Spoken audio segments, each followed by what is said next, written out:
What's going on, guys? My name's Glenn Twist, and welcome back to my channel. Now, this is going to be another storytelling video about a little story I wrote back in high school. Now, this is one of the more out there ones. In fact, it was, I believe, the first story that I wrote in high school. Now, I may be wrong about that, but I think it was.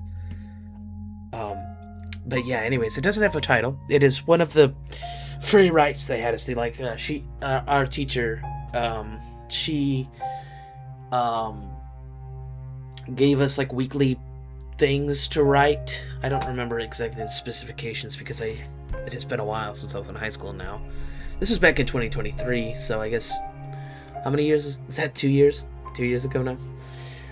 But yeah, like I think it was like every week she would have us write something. You could choose between between a couple different specific writing prompts. And then there was a free write. If you chose to write a free write, you could just write whatever you want to write. And this was actually the first free write I ever wrote, so it's basically just titled Free Write. 1,448 words. This was the 24th of August, 2023, and it's basically about a cave diver. And like I said, it's more out there. It just flowed out of my head like an idiot. Not the proper word, but I don't know what else to use. Anyways, let me just go ahead and start reading now, because if I don't soon, it will never end. This is 5 pages long, so buckle in. My name is Lou. I'm a cave diver. Exploring caves gives me more pleasure than anything has ever in my entire existence. However, after what I recently encountered, I don't think I will be cave exploring anytime soon. It was 7 p.m. when I began my voyage. The cave was like every other cave at first. Mazes and tunnels of rock, small holes to climb through. Eventually, I reached an extremely weird room. The room had trees and grass, but no sunlight or water. Almost like a piece of the outside world was cut off and placed here. I hiked my way through the trees. Eventually, I spotted something very strange. The sight was both beautiful and extremely unsettling. Through the trees, I could see with blurry vision a big house. The house was on this weirdly shaped, grass-covered hill that was way too steep. It was almost completely vertical. It looked like one of those hills you'd see in Mario or something. There were 5 butterflies the size of bald eagles flying around the roof of the house. They had no distinct flight pattern. They changed course often. When their wings flapped, I could faintly hear a whooshing sound, but I was more than 50 feet away. Only something really big could have that effect on air. I say butterflies loosely. These things were not butterflies. They were massive. They just looked like butterflies, and they were ugly, I might add. Well, they were also vibrant and colorful. The blend of colors gave me this itchy, almost concerning feeling, like the kind of feeling a rabbit would get seeing a fox. I had goosebumps and shivers. I couldn't look away. It was luring. They looked like butterflies, but butterflies could easily pick you up off the ground and devour you right there and then. Above the house, there was this opening in the cave that shined light down on the house. It looked like a spotlight. Yeah, so, look, obviously there are some plot holes in this because I just said there was no sunlight, and now there's a hole in the cave. Maybe it wasn't sunlight, I don't know.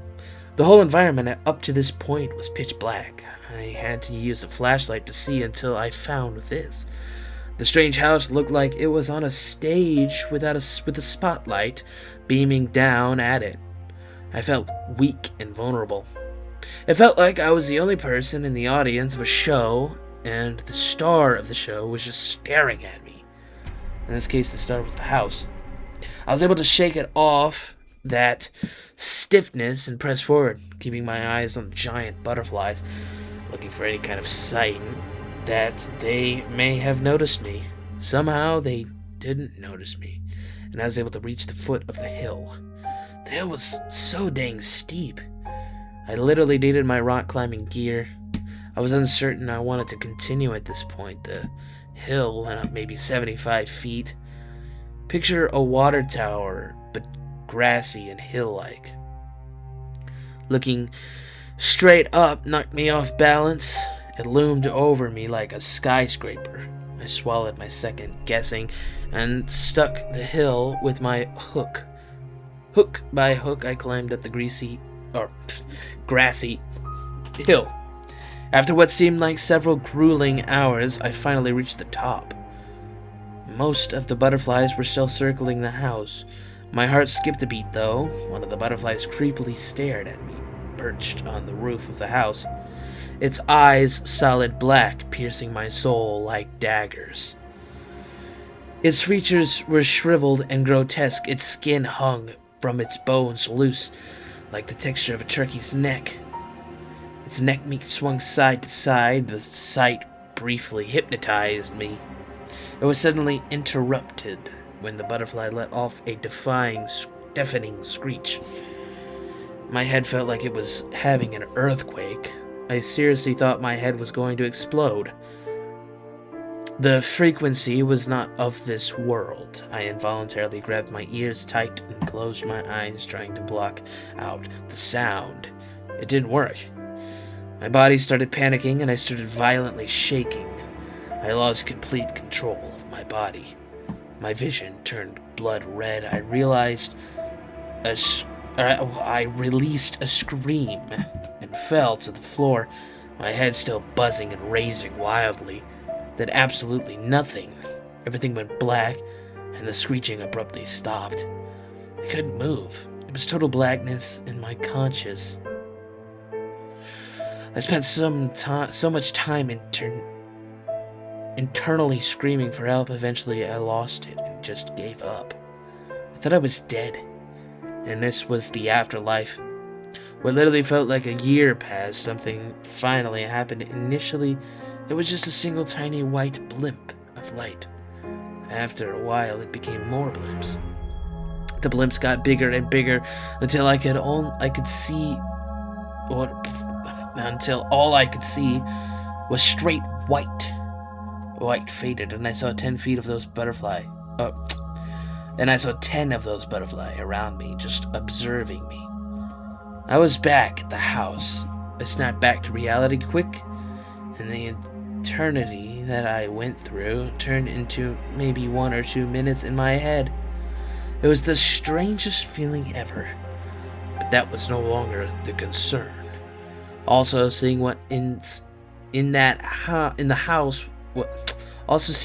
the house was no longer a concern either, but it was my only option. So as soon as I saw an opening, as in one of the butterflies shifted their view away from me, I got up in a jolt and floored it to the house. I threw the door open, launched myself inside, slamming the door back shut immediately. I could faintly hear them all screaming, but the walls to the house were so thick that even the screeches of 10 of those butterflies were muffled.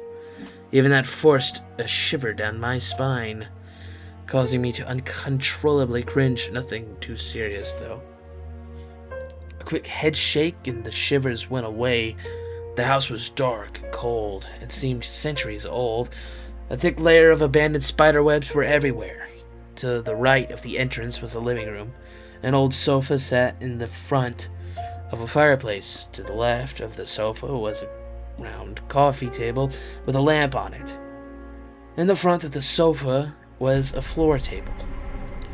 Through the living room there was a kitchen. To the left of the entrance was a library/study. Library shelves full of books lined up along the walls, and a mahogany desk faced a window with a lamp on it and some papers stacked up high. To the right of the bookshelves was the door.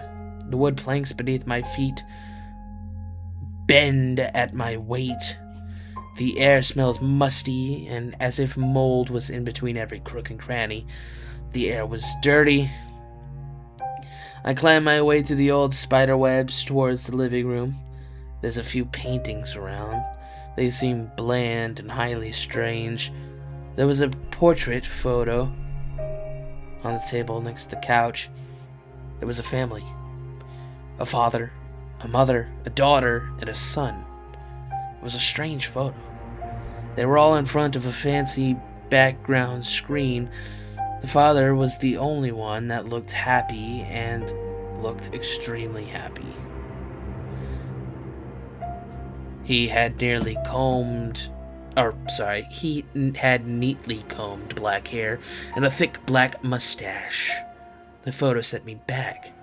I had to do a double take. The rest of the family had a crooked upside down smile. It was basically a frown, but so definite that it looked like an upside down smile. That was the only strange thing about it. I strolled into the kitchen. Aside from the spider webs all over the place, all seemed well in the kitchen. Old-fashioned silverwares, plates, cabinets, drawers, but other than that, it was normal. I made my way towards the library. The floorboards creaked beneath my feet as I walked. Thick spider webs mold around me, getting in my mouth. I had my eyes closed. Finally, I made it to the library. I'd take a look through all the books. They were so sophisticated. They were very sophisticated books about human psychology and science. I turn and look at the table. Through the window, one of those butterflies sit there menacingly, its eyes locked on mine. The sight makes me jump in fright. After a while, it moves from the window, allowing me to look at the papers. They were far beyond my intelligence. Huge words, long sentences. It was basically about some science experiments he was planning, testing human psyche. I flipped through the pages for a while. I failed to make sense of any of it, so I give up and head for the door next to the bookshelf. I slowly open it, and there are stairs that lead up. I head upstairs. The dim, narrow hallway with yellow wallpaper and doors hang before me. I look through the rooms. There were three bedrooms, one master bedroom, and two bathrooms. One inside the master bedroom and one out. At the end of the hallway, there's a door. I open it, and there's another set of stairs up. This one was strange, because the end of this hallway should have been the edge of the house. Plus, I thought there were only 2 floors. I creep my way up the staircase. The darkness morphs around me, and I come out the other side. Outside? Like outside the cave. I'm in a sort of prairie of grass, plains. Birds chirp and flutter around. The sky is blue, the air smelled fresh, and it was so comforting. It seemed like I made it. I can't find my way home. I don't know what to do. It's only grassy hills. I've walked for days. I don't know what to do. I tried going back for the hatch so I could get back into the old house, but I'm lost. It disappeared. Maybe not. Sometimes birds fly upside down. Sometimes I see zebras or polar bears. Last week I saw a person, but he just stared at me. Eventually smiled at me, but the smile was upside down. I ran for my life. I ran. I have no food and water. I seem to be fine physically, but the pain of hunger, the pain of thirst is unbearable, but I seem healthy. I want to go home. I wrote this in my journal. It's all I have to keep me company now, so I have to try to preserve the pages. What if I run out of pages? I'm gonna stop writing for today. Maybe I can find the hatch.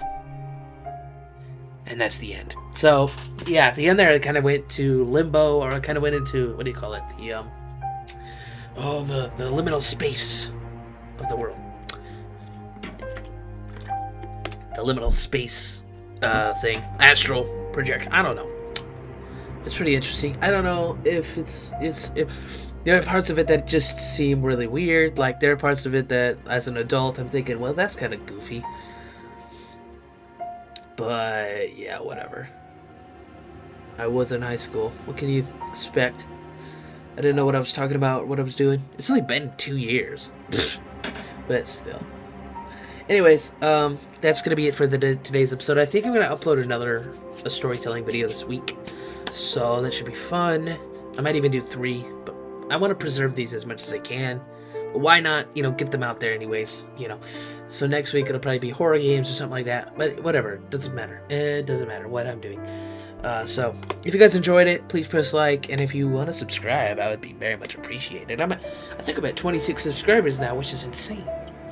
Very much happy for that. About that.